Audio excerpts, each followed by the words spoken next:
there's a saying that if I were to ask you to take 30 steps, you'd know roughly where you'd be in 30 steps. And that's a very kind of linear thinking. Exponentially, if I told you to take 30 exponential steps, you'd be 1, 2, 4, 8, 16. Once you hit step 30, you'd be at 1 billion. So that's the rapid pace of technology. And something I love to demonstrate is even 2005 versus 2014, SD cards, 128 megabytes versus now 128 gigabytes. Even game graphics for the old gamers who used to play Doom. 94 versus 2014. I actually did a tour of Pixar 2 days ago, and I am blown away at just the technology that goes into just to create those images. I think it was like 100,000, almost up to 100,000 touch points in the face and the body and stuff like that.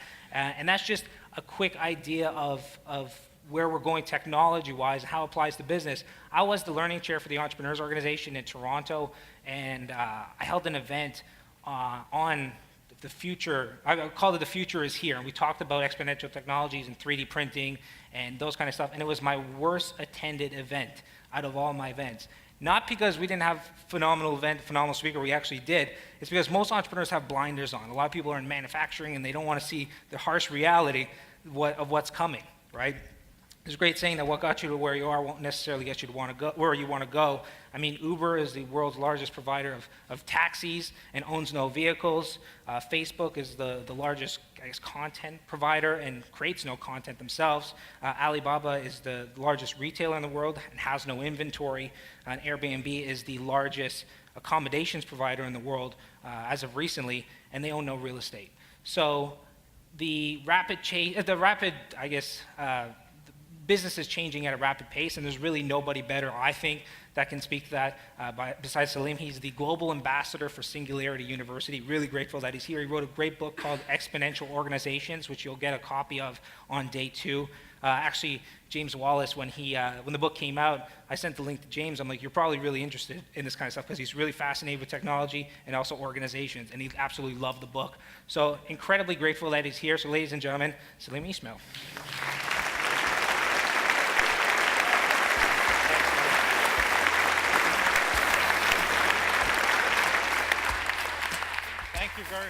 Thank you very much.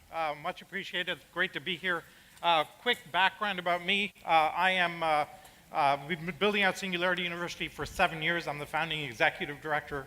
Spent 10 years in Europe. I was the head of innovation at Yahoo before this. And I found that when you try and do disruptive innovation in a big company, the immune system of the organization will come and attack you.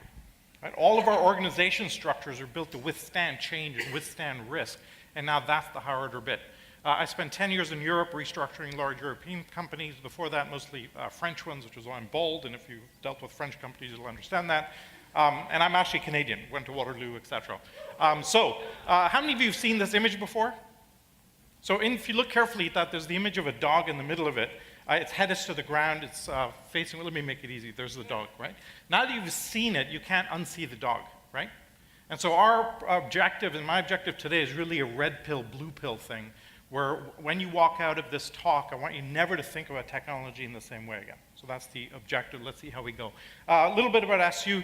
Could I get my slides up front and the monitor up front if that's possible? Our main two founders, as Jason mentioned, are Ray and Peter. We live off this curve, which is Moore's Law. Ray took it all the way up back to 1900 and found we've been steadily doubling computation times now for over 100 years. Not just through Gordon Moore, but a long time. And the question that he asked was, why is it so smooth and so predictable? We've had wars, recessions, ups and downs in the semiconductor industry. You should expect much more of a stock market type of a shape to it. And after doing 10 years of research on this, he came up with the observation that once you turn anything into an information-based environment, or you power a domain or a discipline or a technology or an industry area with IT, it starts doubling in its price performance. And once it starts doubling, it doesn't stop, it just keeps going. Peter wrote this book, Abundance, which is really worth reading. And we are now seeing this doubling pattern, this exponential growth in all of these technologies, robotics, artificial intelligence, et cetera, all moving at the same pace of change. And we brought together the world's leading experts to think about where does this go. And we spend about 80% of our curriculum thinking about the future as opposed to the past. When attendees come, we challenge them, we give them a briefing on these technologies, then we turn into an incubator and we challenge them to say, how would you impact 1 billion people positively within 10 years? go launch an NGO for-profit company, research idea to do this. This came out yesterday. This guy's using drones to drill, coat seedlings with hydrogel that's powered with nutrients and then shoot them into the ground. He wants to plant 1 billion trees a year using this technology to replenish forestation. So that now you can do that. For the first time in the history of humanity, we can use advanced technologies to address the biggest problems in the world. We've never been able to do that before. I don't have time to go through all of the technologies, but we're all familiar with the idea that we're digitizing the world, right? 10 years ago, we had about 500 million internet-connected devices. Today, we're up to about 11 billion. We'll be at 20 billion by the end of the decade, and shortly after that, we get to 1 trillion. So that one statistic, we're at 11 billion internet-connected devices today, going to 1 trillion. We think we're 30, 40 years into the information revolution. On this metric, we're about 1%. We're literally just starting. So most of this disruption is actually ahead of us. And now we're digitizing everything. There's a company out of Israel called Beyond Verbal. They can take a 10-second clip of your voice, and just by analyzing the tonal variation, can assess with a high accuracy what is your mood and what is your underlying attitude. Right, try this out on your spouse if you want to have an interesting conversation. You can download this app called Moody's. Customer service teams are using this today. If an angry customer calls, what's their underlying attitude? Can you recover them? Should you just hang up the phone and move on to the next? How do you deal with that? I'll make a prediction right here that with technologies like this and cameras that record facial twitches, in about 4 or 5 years, it'll be impossible to lie. Right? So marketers have to be a bit careful. Politicians, and God knows what they'll do. It's going to be an interesting time. And when we do this, when we shift to the digital environment, it becomes very disruptive. The best analogy we have found for this is photography. Many of you are not old enough to remember film photography. We were operating off a material substrate. And you're operating from a scarcity model, right? You can only carry so much film around, costs about $1 a photograph for your prints, takes a few days to get your prints back, and so on. When you change the substrate and you go to a digital environment, 2 or 3 really important things happen. First thing that happens, the marginal cost goes to 0. Now you can take 1,000 more photographs, the cost is the same. As a result of that, the domain explodes. About 20 years ago, we were creating about 1 billion print photographs here in the US per year. Today, we're uploading per day 1 billion digital photographs, etc. The third thing that happens is really important but more subtle, is you shift the problem space. So in a scarcity problem space, we take courses in photography so we can optimize and frame every shot. In an abundance problem space, we all have 10 copies of our photographs on 8 different devices, and you simply can't find the good stuff, right? So you've shifted the problem space. And this explosion that we've seen in photography, we're now seeing that same explosion across all of these technologies. We're all going through that extraordinary transition from a material world to a digital world. Many of you are familiar with the Google car. This has now done almost 1 million miles on California streets and highways without an accident. Right? Most of us could not drive 1 million miles without an accident, and this is version 1. First version of the car cost about $300,000 a car for the sensors, the LiDAR, et cetera, All the car companies discounted it. 2 years later, it was $75,000 a car. Today, it's $1,000 a car. And everybody's scrambling now, they're freaking out. And that pace of change, again, that exponential pace of change is in this. This may be the biggest change we see in society. We expect the traffic capacity of existing roads and highways to increase between 10 times to 15 times just by implementing this. So massive changes in society. Real estate prices spike in the middle of big cities today because it's so hard to get in and out. When it's 10x easier to get in and out, we expect those to smooth out. So be careful of your investment portfolios. Here's a team out of Japan. It turns out our ability to image the brain is doubling every year in its resolution. This team called Dreamcatcher has you go to sleep in an MRI machine. While you're asleep, they're trapping the images coming off your visual cortex, storing them. Their objective is to play your dreams back to you the next day. Okay? My wife wants to get her hands on that. I'm kind of less interested in that. And you can see what do we do with society as this goes on, right? And that will have a huge impact. How many of you are familiar with the Tricorder X Prize? So if you're in healthcare, this is an important one. We have diagnosis and treatment as the 2 sides of it. Peter has a $10 million prize for the first handheld device that will do a better job of diagnosis than 10 board-certified doctors. And somebody will win $10 million when we hit that inflection point. We had 300 teams competing for this over the last few years. We're down to the last 10. We expect the prize to be won by the end of this year. So that will have a pretty profound impact. Emerging markets where you have a doctor per million citizens, pretty incredible stuff, right? hugely threatening to the medical industry. Hypochondriacs will have a field day with this particular gadget. They're going nuts checking what's going on. Here's the leading company called Scanadu. They announced yesterday they raised a huge chunk of funding, and this is off to the races. And maybe the most extraordinary thing we're seeing today is solar energy. It turns out that solar energy, the price performance of solar cells is doubling every 22 to 30 months and has been for quite a while. At this pace, we will have 100% of world energy supply deliverable by solar in about 25 years. Okay? In 27 years, it'll be 200% because it's on a doubling pattern. In 29 years, we'll have 400%, and that just keeps going. And so we expect a huge abundance of this. A year ago, I brought together the 100 most influential people in Canada and said to them, with Deloitte and a few of our alumni, and said, you're sitting on the Athabasca oil sands. They will never be used. Fracking in the short term, solar in the long term. And they're fricking Canadian, they did nothing.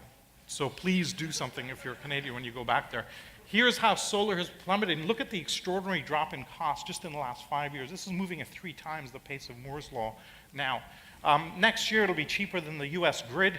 And after that, we'll see a huge inflection point in investment going to that area. This, of course, has a huge issue with society because the technologies are all very sexy, but we are not set up for this.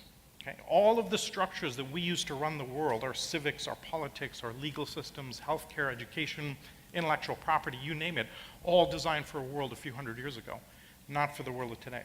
Definitely not for 1 trillion sensors coming down the pipe. We are completely not set up for this.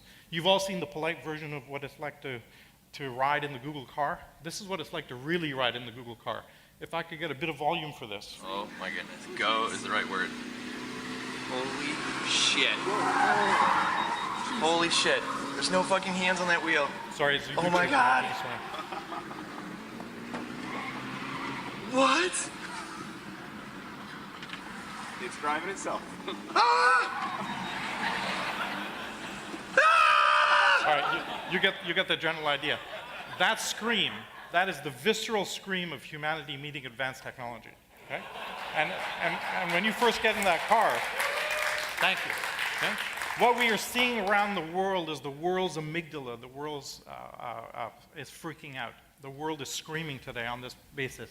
This is the Prime Minister of Turkey from a few months ago. Smart, intelligent, thoughtful guy. Totally ridiculous comment about technology. This is him screaming, essentially. This is the US screaming, trying to use old structures against new problems. We've been showing this image for about 6 years, the Fourth Amendment, the right to privacy scratched out, warning that this is where we're going to get to. And now we're there.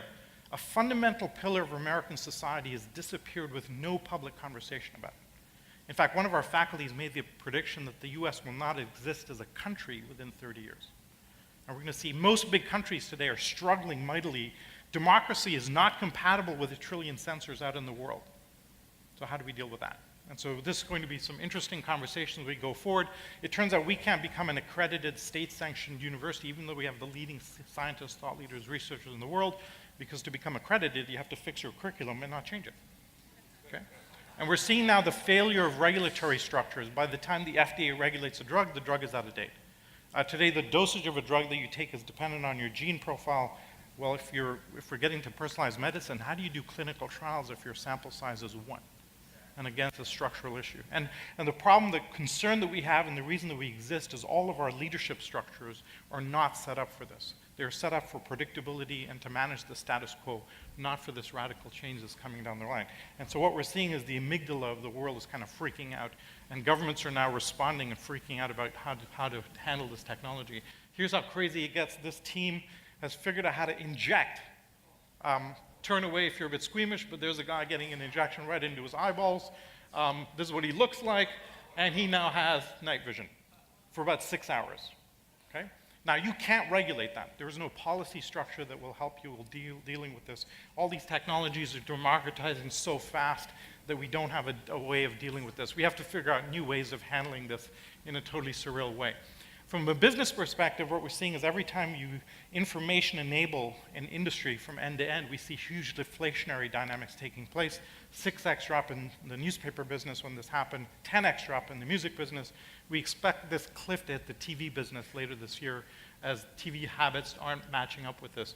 And as Jason mentioned, we are not good at spotting this pace of change.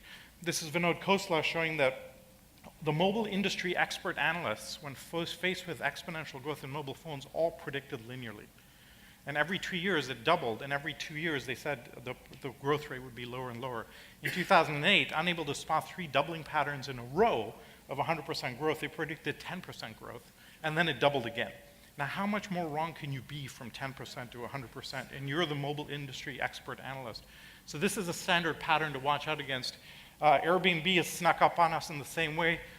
Peter Thiel invested in it, noticing the exponential growth in the room nights of Airbnb. They recently had 500,000 rooms occupied in one night around the world, right? Because they're tapping into an abundance of room nights. And the real driver behind this is the sheer democratization that is taking place. Individuals armed with new technologies can go attack legacy businesses and industries with impunity. Elon Musk may be the epitome of that, has no business, no experience in the space, energy, or car sectors, and now is creating world leaders in each of those areas. This is Emiliano Kargiman, one of our alumni. He's been voted by our faculty the most likely to actually impact 1 billion people. He's floating up nanosatellites about the size of a shoebox. Once he has a mesh cluster of them up in space, he's going to be able to provide real-time video anywhere in the world to a 1-meter resolution. Okay? His first 3 satellites have already launched. Before he did this, he had 0 experience in the space industry. And this is the opportunity that we have today. And I think Bitcoin is the most disruptive thing I've ever seen in my career. Not really so much the currency, but the underlying blockchain. It's got a lot of the attributes, but go check this out. The underlying blockchain allows us to do decentralized authentication, which is kind of an amazing thing to be able to do. And all of these systems that previously required centralized authentication structures all dissolve in the wake of the blockchain. The audit function of an accounting firm essentially disappears. Banks will essentially disappear. And here's the pattern that we see across all of these technologies. It opens up, it digitizes, open source communities form, and you disrupt old environments. From a business perspective, we're now digitizing every aspect of the life cycle, right? Where essentially even innovation is becoming digitized. And this quote from David Rose hit me very hard. Any business designed for success in the last century, designed for scalability, efficiency, predictability, now has to give way. And the question I've been asking is, how do you organize for this new world? We've learned how to scale technology, but how do you scale the actual org structure, which is painfully incremental and linear, as many of you know? The metric that we found is that we can now see new org structures that are operating in a minimum 10x performance improvement compared to their peers in the same space. We've now found about 100 operating in this way. The book is half of it is what are the characteristics that these companies are using. I'm going to skip through this in the interest of time. We found that there are 10 characteristics that these companies are using, and if you implement 4 or more, you get the 10x performance improvement. Okay? Not everybody does all of them. Few do. GitHub, for example, is our world leader. We released a couple of weeks ago the top 100 list. Stephen Levy on Medium published it on his blog. And here's our advice to big companies, which is transform your leadership, update your leadership that this is happening. And I'll give you one statistic that we find fascinating. This is a 4-day event that we do with Deloitte. We bring together CEOs of the Fortune 500. You can see the logos there. We give them 2 days of in-depth briefings on these technologies, 2 days on what do you do about it, largely the content of the book. We asked them beforehand, how aware are you of some of these breakthroughs? And you can imagine most said very little awareness, and half of the rest were probably exaggerating.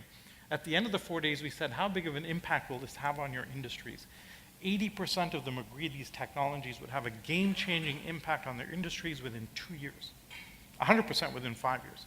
Right? So the leadership of every big company in the world has to be up to date as to what's going on.